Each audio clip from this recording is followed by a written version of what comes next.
Ahora vamos con Alejandro Acosta, ¿vale? Viene de Silicon Valley, viene a hacer magias por allá y pues nos va a dar esta charla interesante, ¿no? De cómo mejorar, aumentar nuestro salario y todo eso, ¿no? Liberarnos un poco del sistema. Muchas gracias por la invitación. Espero no quedarme ciego aquí con la luz.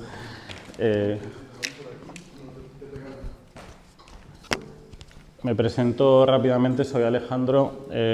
Decidí mudarme a Estados Unidos en el 2015, ¿vale? Y bueno, llevo 10 años ya en Estados Unidos y bueno, os vengo a contar un poco cómo podéis mejorar a nivel profesional y qué áreas podéis tener de mejora. Al final, muchos de los aprendizajes que yo tuve es que al final no es tanto ser un buen ingeniero, sino también saberte vender, porque eso es lo que te va a hacer tener más oportunidades, ¿vale? Os voy a compartir un libro de trabajo que será la sesión que vamos a hacer, ¿vale? Os voy a estar haciendo seguramente preguntas. Si entráis a este link que es engineergame.com/lworkbook, os podéis descargar un libro de trabajo que será el libro de trabajo que vamos a estar haciendo hoy.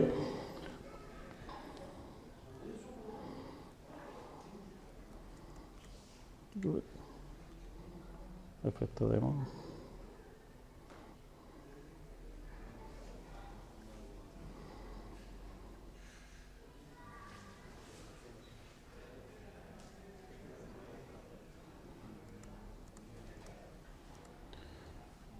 Vale, lo primero que tenemos que hacer si queremos mejorar nuestra carrera profesional sería hacer una auditoría. Tendríamos que saber en qué punto nos encontramos en este momento y esto nos va a ayudar también a podernos presentar. Hay una herramienta muy popular en Estados Unidos que se utiliza mucho para presentarnos, se llama Tell Me About Yourself, que es una pequeña presentación de quién eres, ¿vale? Al final, en muchas de las entrevistas, cuando vamos a entrevistarnos, nos pueden hacer esta misma pregunta de diferentes formas, ¿no? Por ejemplo, ¿cuál es tu situación actual? Dime tu experiencia en tu último rol, etcétera, ¿no? Entonces, bueno, en este caso, básicamente, si nos tuviéramos que presentar y tuviéramos que utilizar esta herramienta, que es el Tell Me About Yourself, sería tan fácil como decir, primero, ¿cuál es tu rol? Por ejemplo, soy ingeniero de backend, o soy un ingeniero de frontend, o soy ingeniero de cloud. Tengo más de 20 años de experiencia, estoy especializado en la nube pública, en AWS o en Azure, y he trabajado con diferentes tecnologías, trabajando en clusters, por ejemplo, con Kubernetes, y básicamente lo que haríamos es hacer una presentación muy general de quiénes sois, ¿vale? Lo siguiente que tendríamos que identificar es cuáles son los retos, o sea, a la hora de mejorar profesionalmente.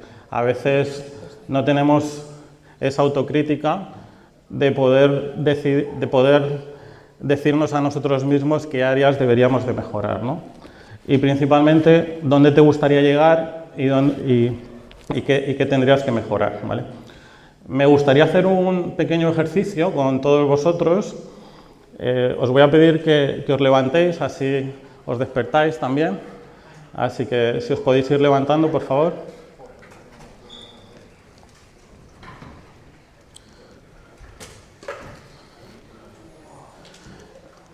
Así estiramos y vamos a hacer un pequeño ejercicio. Vamos a cerrar todos los ojos, ¿vale?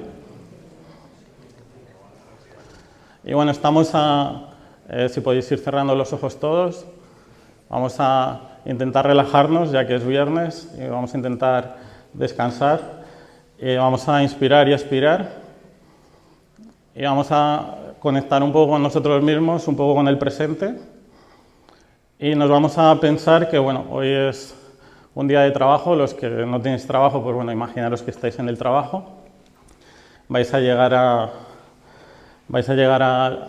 es por la mañana, os levantáis, os preparáis el cafecito de por la mañana, hacéis vuestros ejercicios y bueno, os ponéis rumbo a la oficina. Los que trabajáis desde casa, que trabajáis remoto, pues os imagináis trabajando en vuestro entorno de casa y bueno, os empecéis a preparar para el día, empezáis a vuestras tareas, habrá alguno de vosotros que tengáis las típicas stand-ups, ¿no? Y bueno, de repente recibís un email. Es un email de vuestro jefe donde básicamente dice que es viernes y que se quiere reunir con vosotros, ¿vale? Esperáis a lo largo del día, habláis con vuestros compañeros, hacéis diferentes tipos de tareas y bueno, finalmente tenéis esa reunión con vuestro jefe, os lo imagináis un poco cara a cara, ¿vale?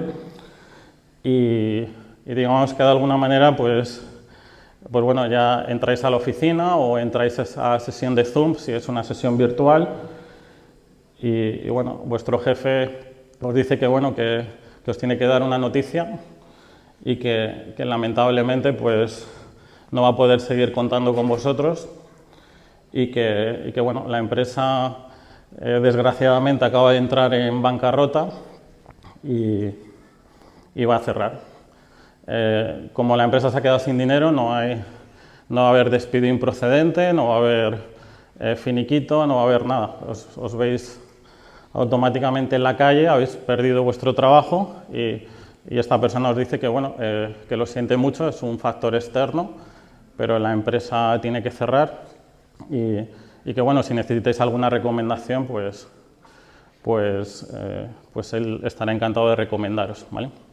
Vamos a ir procesando este ejercicio y vamos a ir abriendo los ojos. Y me gustaría ir preguntando a varios, por ejemplo, Óscar, ¿tú cómo te sentirías? Lo primero, como la mayoría, ¿no? Pensar en la familia y los hijos. ¿Qué hacemos? Muy bien. ¿Alguien más quiere compartir cómo se sentiría? Voy a ir diciendo personas al azar porque no... por ejemplo, aquí en la primera fila, ¿cómo sentiríais vosotros? Jodido, pero creo que estoy suficientemente preparado como para buscarme otro trabajo. Vale, bueno, ahí empezamos a ver una parte positiva, ¿no? De que cuando se cierra una oportunidad se puede abrir una nueva y al final dependerá un poco de las habilidades que tengamos cada uno cómo nos vamos a sentir. En tu caso, ¿cómo te sentirías? Como bien han dicho, pues pensando con la familia, pensando con digamos, la caja que tengo ahorrada debajo del colchón, cuántos meses puedo estar aguantando hasta que pueda encontrar otro trabajo. Vale. Y ya a partir de entonces contando cuánto me va quedando. Estupendo. ¿Tu compañero? Bueno, si quieres. ¿Por allí? Pues no sé, supongo que al principio sería un poco de a ver qué hago y luego ya empezaría a pensar en la estrategia. Pues a ver qué puesto, si quiero seguir en un puesto similar, si quiero aprovechar el momento y decir cambio un poco y qué puedo hacer. Igual pensar en cuánto tiempo puedo estar buscando. Vale, estupendo. Vale, ¿cómo creéis que... No creo que le pase a, por ejemplo, a una persona como Linus Torvalds, ¿no? que pierda su trabajo y se sienta... no sé, hay muchas formas de gestionar estas emociones y también va a depender un poco de las habilidades y la posición que estemos dentro del mercado, ¿no? Al final, una persona que, por ejemplo, sí que tenga muy desarrollada su marca personal, pues seguramente no tenga ese problema a la hora de querer buscar trabajo porque le van a llover un montón de oportunidades y al final se van a abrir muchas puertas, ¿no? De hecho, por ejemplo, cuando Cristiano Ronaldo dejó el Madrid, pues tampoco se imaginaba que alguien iba a recibir una oferta tan grande como recibió después de otro equipo, ¿no? Pero bueno, sí que me gusta hacer este ejercicio un poco para dinamizar y un poco unir con este punto. Si tuvierais que decir, por ejemplo, os podéis sentar ya si queréis. Si tuvierais que decir 3 características que tienen los desarrolladores de éxito en su carrera profesional, ¿cuáles me diríais? Por ejemplo, Óscar, ¿tú cuál crees qué parte de la mentalidad puede ser tan importante para que un ingeniero tenga éxito? Aprender. Recuperarse de los errores y volver a aprender. Muy bien. ¿Alguien quiere compartir algo más? ¿Cómo creéis que, por ejemplo, desarrolladores, por ejemplo, que estén... ¿Cuánto crees que es el desarrollador de software que más dinero puede ganar, por ejemplo, en Estados Unidos, más o menos? No se mueven por sueldo, es una pregunta con trampa. La gente en Estados Unidos tiene su sueldo y luego tiene acceso a equity en forma de acciones de la empresa o RSUs y cosas así. Hay programas distintos y beneficios distintos. Entonces, la compensación total de un trabajador en una empresa tecnológica y en Estados Unidos no es un único número, ni va a ser nunca un único número. Y creo que cada vez más en España también es así, en ciertas empresas tecnológicas. Entonces, es una pregunta con un poco de trampa. Pero si te tengo que decir un número, haciendo un global de todo eso, habrá gente en Silicon Valley que esté cerca del $1.000.000 desarrollando, por ejemplo, en OpenAI. Ha habido gente que se ha ido de OpenAI y los han traído de vuelta a base de sacos de billetes. Depende muy mucho de quién seas y lo que hagas. Habrá otra gente que viva con mucho menos dinero. Bueno, has dicho un factor bastante interesante que al final una persona que gane dinero también va a depender de dónde viva, o sea, eso es un factor determinante. O sea, la gente que ha nacido en Silicon Valley pues tiene la suerte de que los salarios parten de 200, 300, 400 y 500 para un staff. Y, por ejemplo, muchos de mis compañeros en Silicon Valley pues sí están ganando por encima del $1.000.000. También es cierto que tiene esa peculiaridad, ¿no? El paquete de compensación total no es solo el salario base, sino que hay una serie de acciones que también te están dando, ¿no? Y también ha habido casos, por ejemplo, como el de NVIDIA, ¿no? Que lo conoceréis. Los ingenieros de NVIDIA ahora mismo, de hecho, han tenido un problema, ¿no? Porque estaban ganando mucho dinero y tampoco se quieren ir y tampoco quieren trabajar mucho. Esos han sido un poco los rumores que se han oído un poco de NVIDIA, pero son desarrolladores que estaban ganando por encima del $1.000.000. ¿Por qué? Pues principalmente por eso, ¿no? Porque un salario, más o menos para que os hagáis una idea, los salarios suelen ser 200, 300.000 mínimo. Luego hay una compensación en acciones que normalmente suelen ser 100.000, 150.000. ¿Y qué pasa si esa acción se revaloriza? Si esa acción se multiplica por 4 o por 5, pues esa persona puede llegar a números bastante altos, incluso llegando a 2 o 3 millones de dólares, ¿vale? Hemos hablado de otras características de, normalmente cuando trabajamos o cuando estamos buscando trabajo, ¿en qué creéis que se centra más un ingeniero a la hora de buscar trabajo? O sea, ¿cuál es la preparación más grande que hace? ¿Por allí? Sí, perdona, ¿habías dicho? Decía que hay dos bloques fundamentalmente. Uno es puramente técnico, si eres de verdad ingeniero, y el otro son lo que se llaman soft skills. Vale. Sí, yo iba a decir algo parecido, investigar las tecnologías que va a usar en el puesto de trabajo al que está apuntando y la orientación a los proyectos que suele coger esa empresa a la que va a aplicar. Vale. Voy a hacer el planteamiento al revés. O sea, ese suele ser el planteamiento normal. Nos preparamos mucho la parte técnica. En algunas empresas, sobre todo si son grandes, nos tenemos que preparar mucho lead code, algoritmos, estructura de datos, arquitectura, diseño de sistemas. Y luego, dependiendo de nuestra especialización, pues quizás nos preguntan más si eres de cloud, más de Kubernetes, o si eres más de front, quizás más fundamentos de React, etcétera, ¿vale? Y eso está muy bien para pasar las entrevistas, pero ¿cómo conseguimos entrevistas? ¿Perdón? Con un buen CV. Con un buen currículum, ¿no? Siendo proactivos. Algo que creo que es muy importante a la hora de poder conseguir trabajo y sobre todo conseguir ofertas de trabajo, sobre todo tener una marca personal. O sea, si no hay una marca personal fuerte, la gente no te conoce. Al final, las personas que al final crean diferente tipo de contenido, por ejemplo, habréis visto sobre todo en LinkedIn que hay gente que tiene newsletter y tiene 200.000, 300.000 personas o hasta 1 millón en su newsletter, crea contenido, ese contenido se hace viral. Al final es contenido que te da muchísima visibilidad, ¿no? Entonces, la marca personal es más importante de lo que creemos, porque al final, ¿dónde ¿Dónde están, o sea, las personas que están buscando talento, al final, dónde lo buscan?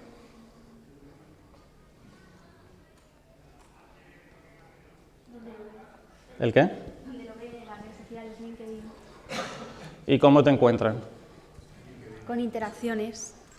Interacciones con... Vale, ¿y qué es más probable? ¿Que te encuentren si tienes 1000 contactos o si tienes una red de 100.000? 100.000, obviamente. Vale.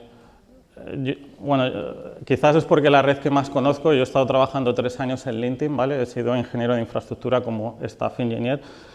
Y LinkedIn al final funciona por una red de niveles, o sea, son contactos de primer nivel, segundo nivel, tercer nivel. Cuantos más contactos tengamos cercanos, más fácil de encontrarnos, ¿no? Y luego va a ser un tema de posicionamiento, igual que en Google, ¿no? O sea, si yo estoy vendiendo un producto y quiero que la gente me encuentre, pues tengo que hacer posicionamiento y tengo que hacer SEO, ¿no? Entonces, sería un enfoque muy parecido, ¿no? Al final, el hecho de estar bien posicionados en LinkedIn y tener diferentes habilidades nos va a ayudar, ¿vale? ¿Y qué habilidades hacen falta? Pues creación de contenido es una de ellas. Las personas que son capaces de crear contenido viral en redes, pues ya es una habilidad que quizás no tenemos en cuenta en la parte técnica, ¿no? O sea, nos enfocamos más como ingenieros y pensamos que solo tenemos que ir a las entrevistas y hacer la parte técnica. Hay un desengaño aquí, hay ingenieros muy buenos ganando mucho dinero, pero también hay ingenieros malos ganando buen dinero. ¿Y cuál es la diferencia? Pues que a veces tienen estas habilidades, o sea, tienen estas habilidades y se saben vender mejor, saben hacer mejor marketing, saben crear mejor contenido, tienen más visibilidad, tienen más exposición y eso es al final lo que les ayuda a tener más oportunidades, ¿vale? Por ejemplo, en Estados Unidos, ¿cuánto creéis que es la conversión, por ejemplo, para conseguir un trabajo? Por ejemplo, ¿cuántos trabajos tendríamos que estar aplicando para conseguir un trabajo? ¿Y cuánto tiempo lleva? ¿Alguien me diría un número hacia abajo?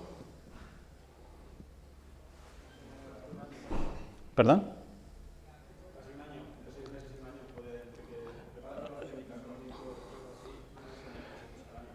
6 meses suele ser la media, sí.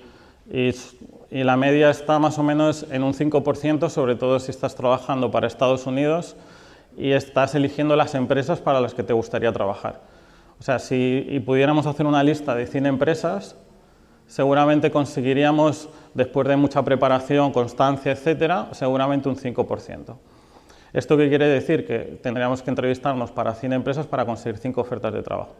Ojo, no hablo hablo del mercado americano, pero también hablo de empresas donde a nosotros nos gustaría trabajar, porque no es lo mismo querer trabajar por 2.000 que por 5.000, que por 10.000 o por más, ¿vale?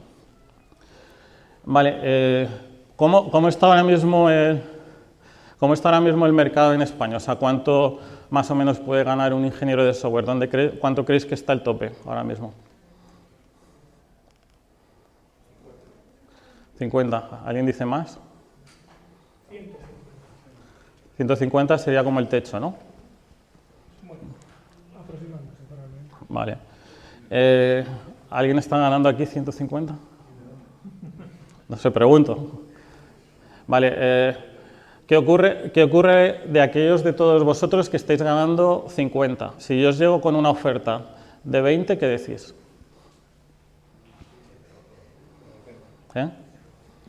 Depende. Vale. Pero por lo general, mi experiencia dice que lo rechazáis, o sea, que nunca os vais a conformar con menos. Sin embargo, si os ofrecen 100... Es que no todo es el dinero, también. No, Tú lo estás basando todo en el dinero y a lo mejor no es todo es el dinero. no lo estoy basando todo en el dinero. A lo mejor le damos en general la gente mucha importancia al dinero, pero hay otras cosas más importantes que el dinero. Mira ahora la Dana, por ejemplo, ¿sabes? Importante en la vida, ¿no? A lo mejor si tú te sientes satisfecho con lo que tienes y puedes vivir con tu familia. Sí. No sé, ¿por qué? ¿Por tener un BMW en el parking? ¿O vivir en un chalet? Pues a lo mejor yo vivo en un vecindario con mis hijos y voy al gimnasio con ellos y No, eso sí, me vale. aquí todo va a depender de los objetivos que tenga la persona. O sea, cada persona tiene objetivos totalmente diferentes y esos son perfectamente válidos. Aquí yo solo estoy haciendo reflexiones. No sé por qué ha dejado de funcionar el proyector, pero... el dinero no es importante, pero es algo que nos pasamos persiguiendo el resto de nuestra vida, y eso sí es cierto. Intercambiamos tiempo por dinero, eso no falla. Otra cosa es que una persona acepte eso porque se está divirtiendo por el camino y sea totalmente válido, y otras personas al final es un balance, ¿no? ¿Qué? Que al final es un balance. A lo mejor tú ganas 100.000 euros y te vas 15 días de vacaciones, y a lo mejor te vas a Haití, de puta madre, pero a lo mejor yo el resto del año a lo mejor gano 50 y paso 8 horas con mis hijos, por ejemplo. Pero es ¿Sabes? todo eso va a depender. Hay trabajos que te pueden pagar poco y te explotan, y hay trabajos que puedas ganar mucho y puedas tener tiempo para tus hijos. En un mundo maravilloso todos que queremos cobrar 100.000 y, vamos, hablando mal y pronto, tocan los huevos, está claro. Pero eso no existe. Y muchas veces el dinero implica echar más horas. A lo mejor en Estados Unidos es distinto. Aquí pregunta a los chavales estos que han empezado a trabajar si son sueldo de mierda. Yo llevo desde los 16 años, 54 años tengo. ¿Y qué ha cambiado mi vida? Sí, eso es que cada vez va esto a peor. Por lo menos la informática. Yo a mis hijos les digo, no estudies informática, macho. Hacer otra cosa. Mira, he sido electricista, ya ganaba más de electricista que de informático. Al final va a depender de los objetivos que se ponga cada persona y que quiera en esta vida, y es así de claro. Hay gente ambiciosa que quiere ganar mucho dinero y hay gente que no. Habrá gente que quiera estar tranquila, gente que no. Simplemente lo que estoy planteando aquí es diferentes áreas que a ti te pueden ayudar a mejorar, al final no deja de ser una opinión personal, ¿no? Tú tienes la tuya, yo tengo la mía. Yo la verdad estoy bastante de acuerdo con lo que él ha dicho, ¿eh? Al final has de evaluar todo el paquete, no solamente el retributivo. Pero estoy solamente en desacuerdo en tu última frase, porque realmente la informática tiene tantos campos y en términos laborales es que realmente es para escoger, dependiendo con lo que más te sientes afín, con lo que te disfrutes. Bueno, al menos mi perspectiva, al menos en el mundo laboral. Yo creo que somos unos privilegiados porque hay tantas ofertas y casi puedes escoger un poco y perfilar tu perfil dependiendo de tus preferencias. No, claro. Te está cobrando más que tú. Y tú te has tirado, ¿tú qué estás haciendo? ¿La superior? Yo en su día hice la ingeniería en informática, la de Boadilla. Tú estás haciendo una carrera y luego harás un máster. ¿Cuántos años has estudiado? Más el máster. Me tocó 7 años y fue mucho tiempo. Bueno,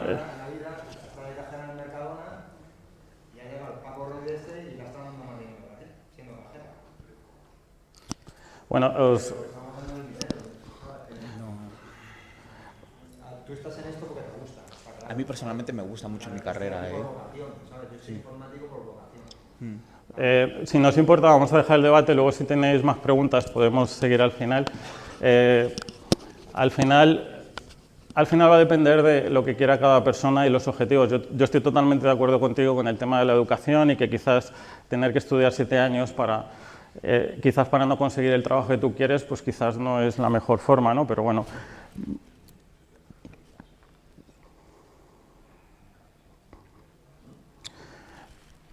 Vale, esto ya lo he comentado antes. Al final, el hecho de tener una marca personal sí que nos va a permitir tener esa visibilidad que nos ayude también a tener mejores oportunidades en el mercado, ¿no? Al final, nosotros sí que, independientemente del mercado, sí que podemos elegir, ¿no? O sea, no hay ninguna empresa que nos esté poniendo una pistola por ir a trabajar ese trabajo, ¿no? Entonces, en cierta manera, nosotros podemos buscar cuáles son las decisiones que mejor nos van a ayudar, ¿no? Entonces, al final, por ejemplo, en España sí que sé que existe una realidad, ¿no? De que el mundo de la consultora es bastante fuerte, ¿no? Y es difícil a veces trabajar para cliente final, y a veces sí que es cierto que quizás no estamos llegando a maximizar lo que lo que nos gustaría poder conseguir, ¿no?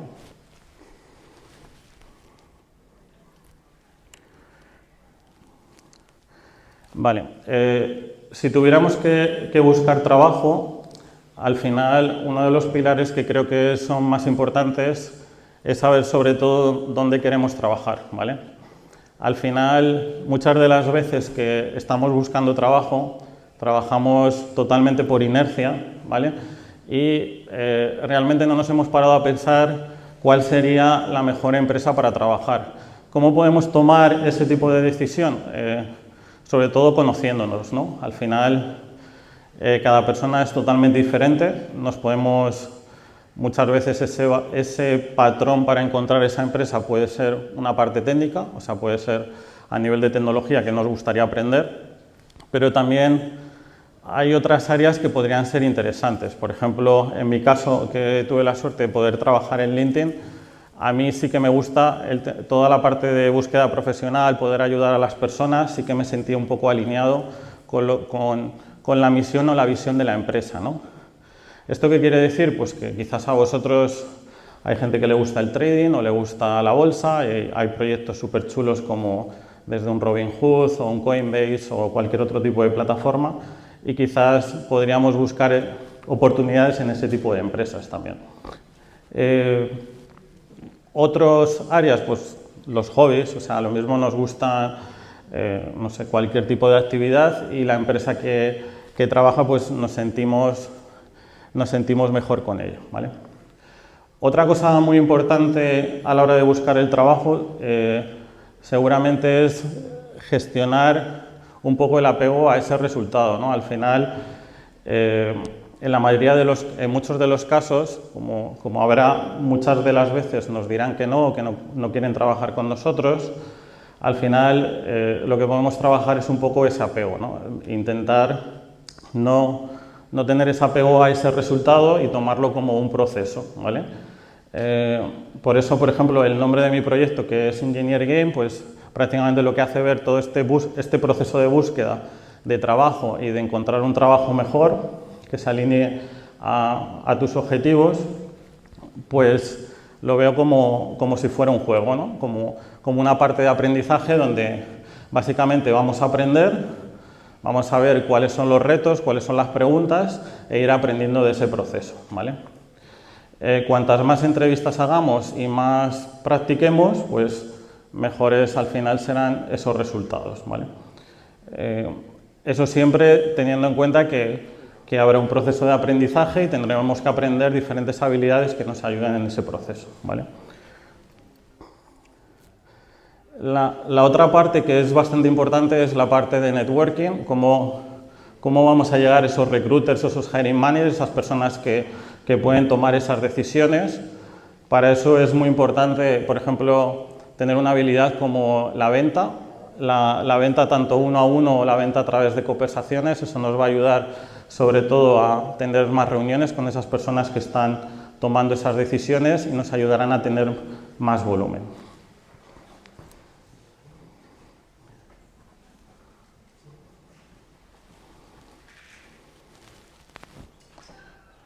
Vale, si tuvierais que decir varias habilidades que os podrían ayudar a mejorar las entrevistas, por ejemplo, Óscar, en tu caso, ¿tú cuáles crees que te podrían ayudar?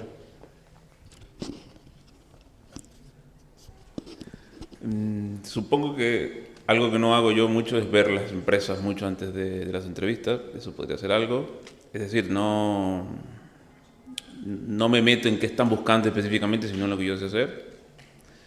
Hasta el momento lo he hecho así. Otra puede ser venderme un poco más. Yo digo lo que sé hacer y lo que no sé hacer. Esto no lo sé hacer. Y no sé, la tercera, ser menos sincero, porque me ha pasado de decir, no, pues, o alguna vez me entrevistó una empresa que hacía temas de trading o de tipo cosas piramidales y dije, no, mira, me parece que tu negocio no es el que me gusta a mí. Pero bueno, eso en caso de que esté contra las cuerdas. Mientras tanto, creo que me mantengo. Vale, en tu caso, por ejemplo, ¿cómo crees que te afectaría, por ejemplo, si están buscando un perfil que sabe de Kubernetes y tú en la entrevista dices que no sabes de Kubernetes. Me pasó. Yo en una entrevista dije que me gusta más serverless que Kubernetes y bueno, obviamente no quedé. ¿El qué? Que me gusta más serverless que Kubernetes. Y ahí no les gustaba serverless, así que no quedé. Bueno, así que está claro que no tuve el trabajo. Al final suele pasar, ¿no? Un poco por psicología inversa, si la empresa está buscando, por ejemplo, perfiles de Java y tiene 2 perfiles y uno dice que no sabe Java, al final, por una cosa de sentido común, la persona va a elegir a la persona de Java. ¿Qué podemos hacer ahí en ese caso?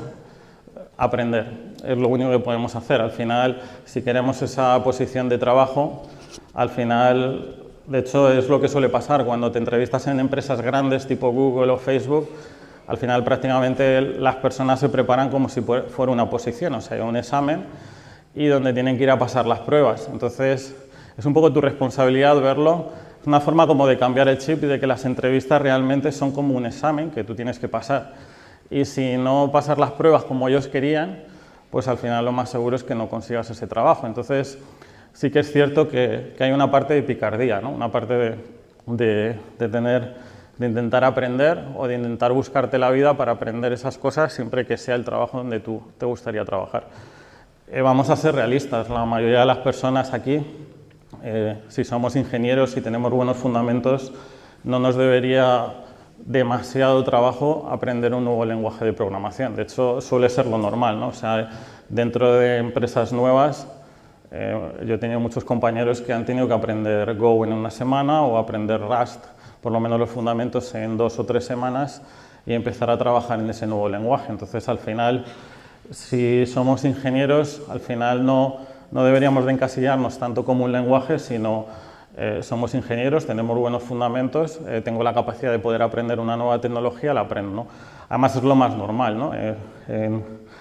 Yo creo que cualquiera de nosotros que está en este campo sabemos que tenemos que estar aprendiendo día a día, ¿no? Vale. Vale, si os tuviera que preguntar por qué esas entrevistas, por ejemplo, no se están materializando en ofertas, ¿qué me diríais? Que hay muchas empresas que ponen ofertas falsas, lo primero, y eso ha pasado y muchas veces, y lo único que pretenden con ello es generar una cierta sensación. ¿Pero por qué? Lo hacen porque algunas empresas necesitan proyectar una imagen de que están haciendo mucho recruiting activamente porque hay crecimiento y demás. Entonces, yo creo que no hay que intentar hacer un análisis tan directo de por qué entrevistas no están acabando en ofertas. No siempre vas a tener todos los datos. Pero ¿qué está en tu parte para mejorar eso? Que está en mi parte es otra pregunta distinta. Sí. Yo diría que o bien no eres la persona adecuada para el rol para el que estás presentándote, o has hecho una entrevista de mierda, que también puede pasar. Sí, exacto.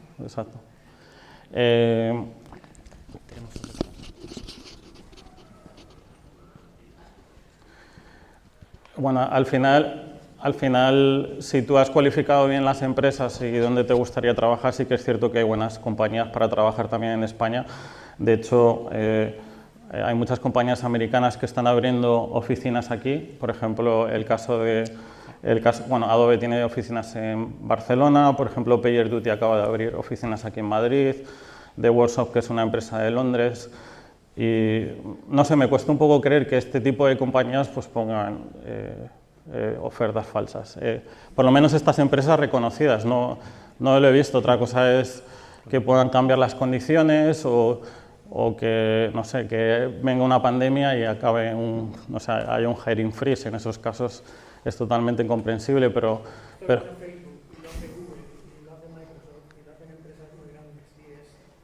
diría que hasta normal, porque tienen que tener ciertas estrategias de competición entre ellas y recurren a ese tipo de prácticas. Eso lo sabe todo el mundo, exactamente igual que vas a ver muchos puestos que se publican como algo a lo que tú puedes optar y que acaban siendo ocupados por gente que ya está en la empresa y que es un movimiento lateral. Entonces, creo que no hay que deprimirse, literalmente. No hay que deprimirse y es lo normal. O sea, lo que quiero decir es que normalmente no vamos a tener el 100% de la entrevista no acaba de una. No, es cierto. Lo único que podemos hacer es ver qué podemos hacer nosotros para mejorar, para intentar y jugar al juego de números y que ese número salga favorable para ti, es lo único. Hola, disculpa, perdón, aquí, arriba. ¿Sí? Estoy con el micro, perdón, os salto un poco. Respondiendo a tu pregunta original de las razones, yo creo que principalmente se vería al final, esto es una competición entre 10, 100, 200 candidatos los que hayan, al final será más la cuestión de venderte a ti mismo en contra del resto de gente que haya. Puede mi perfil que sea mejor o peor técnicamente, pero si yo en una entrevista no sé defenderme a mí mismo de mis skills comparado con otros posibles candidatos, pues al final yo no voy a ser elegido. En cambio, la persona que sepa venderse mejor a sí mismo va a ser el que consiga el puesto, probablemente. Sí, exacto. Creo que tu pregunta iba más por ese lado, ¿no? ¿Entiendo? Sí, exacto. Vale. Un poco a nivel de competición, ¿qué habilidades podemos mejorar para intentar igualmente que a la hora de tener un salario más competitivo, pues una habilidad que se va a tener en cuenta es cómo de buenos somos negociando, ¿no? Entonces, es otra de las áreas, ¿vale? Vale. Bueno, esto era un poco lo que tenía un poco para reflexionar un poco sobre trabajo. Sí que será un poco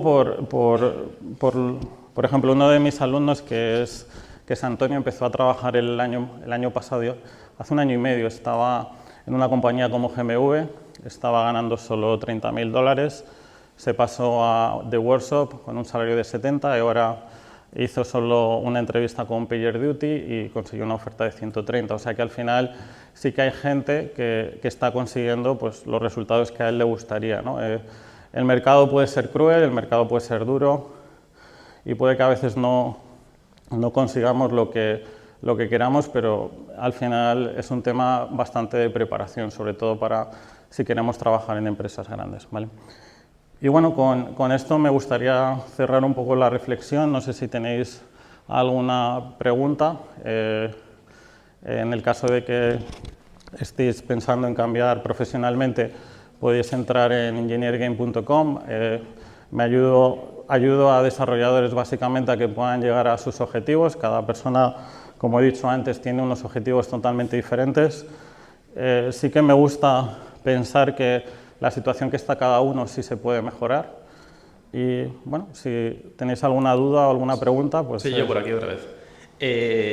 Sobre el tema de desarrollar y crear tu propia marca personal, te stalkeaba antes un poco el LinkedIn y era para si tenías algún consejo, tip o don't do it de cosas a evitar para crear desde un inicio tu marca personal, de cómo desarrollarla. Vale. A mí bueno, esto ha sido, yo creo, uno de los errores que yo tuve en mi carrera. Al final, yo del 2007 al 2015 creé una consultora, era una consultora de open source. Sí que fui creando un poco mi marca personal de forma un poco autodidacta, ¿no? O sea, colaborando mucho en proyectos de open source, he colaborado en proyectos como el kernel de Linux, en GNOME, en KDE, en HAR, en un montón de proyectos y al final eso fue un poco lo que me catapultó a poder trabajar, yo creo, en Estados Unidos y tener un buen currículum en ese momento. Pero si te tuviera que recomendar habilidades que creo que son importantes, sobre todo a la hora de crear una marca personal, por ejemplo en LinkedIn, sobre todo la habilidad de crear contenido es una habilidad muy buena, contenido al final que la gente está dispuesto a leer y sobre todo intentando ayudar a las personas, ¿no? Luego, la venta pienso que también es otra habilidad bastante importante, todo lo que es tanto venta a nivel de conversación o venta uno a uno o venta uno a muchos, ese tipo de habilidades también te pueden ayudar y sobre todo colaborar, ¿no? O sea, al final ver en qué eres bueno, ver cómo puedes aportar y cómo puedes ayudar a otras personas y yo creo que con eso al final pues puedes conseguir trabajar esa marca personal. Lo que pasa que a veces no funciona porque juegas un poco con las reglas del mercado. O sea, si el contenido que tú creas, por ejemplo, no es viral, pues al final no vas a tener tanta repercusión como otra persona que intenta crear contenido orgánico. Y al final, pues sí, lamentablemente pues tienes que aprender diferentes habilidades, tienes que saber de sesgos, tienes que saber de contenido persuasivo, tienes que saber de ganchos, una serie de habilidades que son más de marketing, ¿no? Y yo creo que ese fue un poco de los pilares. También cuando yo creé la empresa de consultoría de open source, al final fue una empresa que sí llegó a facturar bastante dinero, pero al final yo mal vendía o hacía marketing de mala manera y con eso conseguía. Y si puedo recomendar algo es al final que trabajar esas habilidades que no son tan técnicas, que es marketing o ventas, creo que son muy importantes, ¿no? Muchas gracias. ¿Alguna otra pregunta que queréis hacer?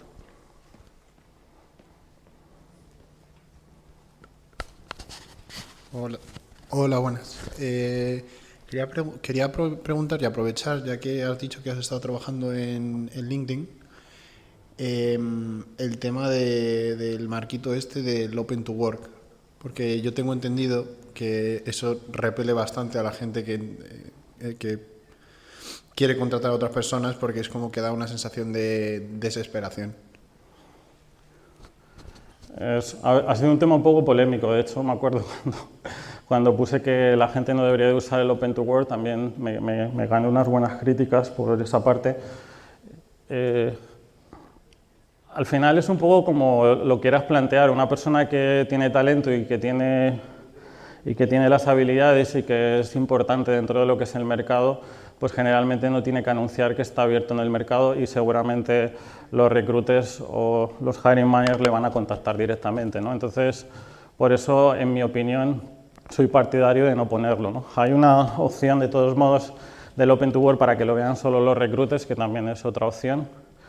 Pero bueno, al final es una opinión personal, yo no lo pondría, ¿no? Porque pienso que sí que puede mostrar cierta necesidad. Entiendo que también hay que analizarlo caso por caso y punto por punto, porque depende mucho de la persona. Hay gente que lamentablemente pues, les han despedido de su trabajo o lo han perdido y quizás tienen esa urgencia por esa necesidad normal de tener un trabajo, pero al final no es hasta qué punto le pueda beneficiar, ¿no? Porque al final está mostrando todas las cartas, ¿no? Pero te va a afectar luego también a la hora de negociar, yo creo, ¿no? Porque o sea, como que tienes menos poder de negociación en ese momento, ¿no? Por la urgencia. Eso va a depender de cada persona, pero yo no lo pondría. Y luego una pregunta, ya si se puede. Tú has comentado el trabajar en el extranjero y tal. ¿Cómo podría hacer una persona que esté como junior para enfocarse a trabajos más de contratación a distancia, teletrabajo en otros países? Quiero decir, conseguir contacto con empresas que estén en, pues yo qué sé, Alemania o cosas de este estilo. Vale.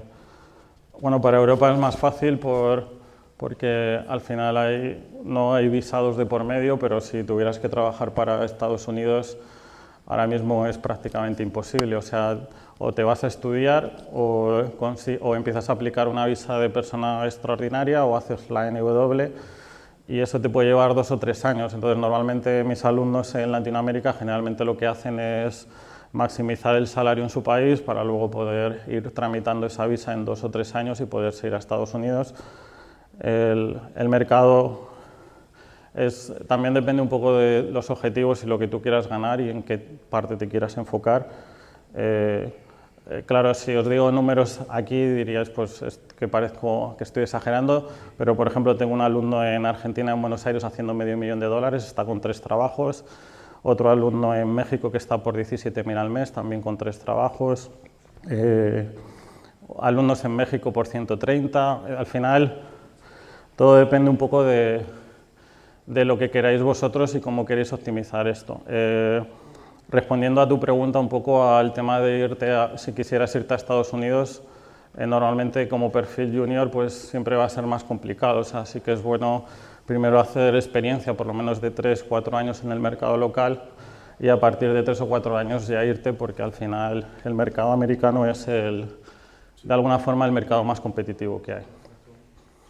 Vale, pero sí que necesitarías. Lo que digo a todas las personas al final es que necesitas un plan. O sea, no es una cosa de me voy a Estados Unidos y me dan una visa y enseguida empiezo a trabajar, ¿no? Es un poquito más complicado que eso. ¿Alguna pregunta más que queréis hacer?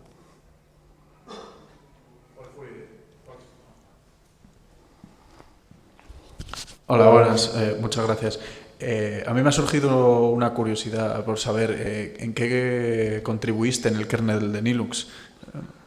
Vale, bueno, yo estoy contribuyendo en la parte de USB en su momento, ¿vale? Hice varios parches, sobre todo de estilo, creo que fue en el 2007. También creé la comunidad en español de Kernel New by SES, que es una comunidad bueno, para gente que está empezando, sobre todo escribiendo parte de documentación. A veces no tienen que ser contribuciones súper tochas, lógicamente yo aquí no soy ni Linus Torvalds, pero sí que me ha ayudado en mi marca personal. Al final, el hecho o por ejemplo, cuando yo trabajé mucho en el proyecto de Mono, trabajé muy de cerca con Miguel de Icaza, le ayudé con la comunidad de Mono Hispano. Al final, lo que digo es que tampoco tienen que ser contribuciones súper grandes. En KDE, por ejemplo, sí que hice un cliente para leer los ficheros de CHM. También te hablo de contribuciones de hace muchísimo tiempo, son antes del 2007, por lo menos, 2007, 2010. Pero sí, al final, todo lo que puedas hacer para sumar en tu marca personal, todo eso suma, ¿no? Entonces, también he sido desarrollador en GNU, y bueno, al final son cosas que suman, ¿no? Entonces, dependerá un poco del tipo de contribución que tú quieras hacer. Puedes hacer una contribución desde muy pequeña a muy grande, ¿no? ¿Alguna duda más? ¿Alguna pregunta que queréis hacer? Sí.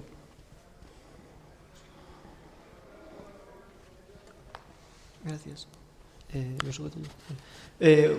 Perdón, no me ha quedado claro Engineer Game exactamente qué es. No sé si es una consultora, si hacéis mentoring, si sois subcontratistas, si simplemente vendéis un curso. Vale, te cuento un poquito mi experiencia porque no os he dado mucho background. Al final quería intentar aportar el máximo valor posible hoy. Yo llegué a Estados Unidos en el 2015 y durante un año me tuve que poner a estudiar para conseguir un visado de trabajo. Lamentablemente tiene que ser así. Tuve que hacer 1000 entrevistas en 6 meses, eso son 100 empresas, que básicamente porque casi el volumen de entrevistas por cada empresa asciende entre 8 a 10 por tal. Conseguí 5 ofertas de trabajo, una fue para Yahoo, otra fue para Splunk. Y bueno, básicamente empecé a trabajar para Splunk, me gané la visa de persona extraordinaria, que era la O1, y bueno, luego empecé a trabajar, he estado 7-8 años en Adobe y luego finalmente en Microsoft para LinkedIn, ¿vale? Y bueno, en ese transcurso me gustaba mucho el tema de hacer entrevistas. Escribí un libro que está en GitBooks que se llama Cracking the DevOps Interview y empecé a hacer coaching 1 a 1 a las personas. Entonces, bueno, hace 1 año y medio surgió la idea de por qué no todo este modelo grupal, y ayudé a más de 100 personas más o menos a que pudieran conseguir trabajos en Silicon Valley, en compañías tipo Google, Facebook, Uber, Amazon, etc. Y decidí profesionarlo, y este programa se llama Engineer Game. Lo que hago es ayudar a ingenieros o desarrolladores de software a que puedan llegar a mejorar sus objetivos a nivel profesional. Hay una parte que es más de trabajo de marca personal y cómo venderte, y luego otra parte más de preparación técnica, que es algoritmos, estructura de datos y negociación. Y bueno, podéis entrar en engineergame.com y si queréis pues podéis agendar una llamada conmigo y con gusto veré si os puedo ayudar, y si os puedo ayudar pues abro plazas cada 2 meses y es digamos ahora el proyecto principal en el que estoy enfocado. Si tenéis dudas del programa podéis hablar con Miguel, está atrás en el fondo, ha entrado en la última edición. Llevo 10 ediciones del programa y bueno, no sé si tenéis dudas, me podéis preguntar directamente y encantado de resolveros. Pues nada, vamos cerrando la sala y muchas gracias.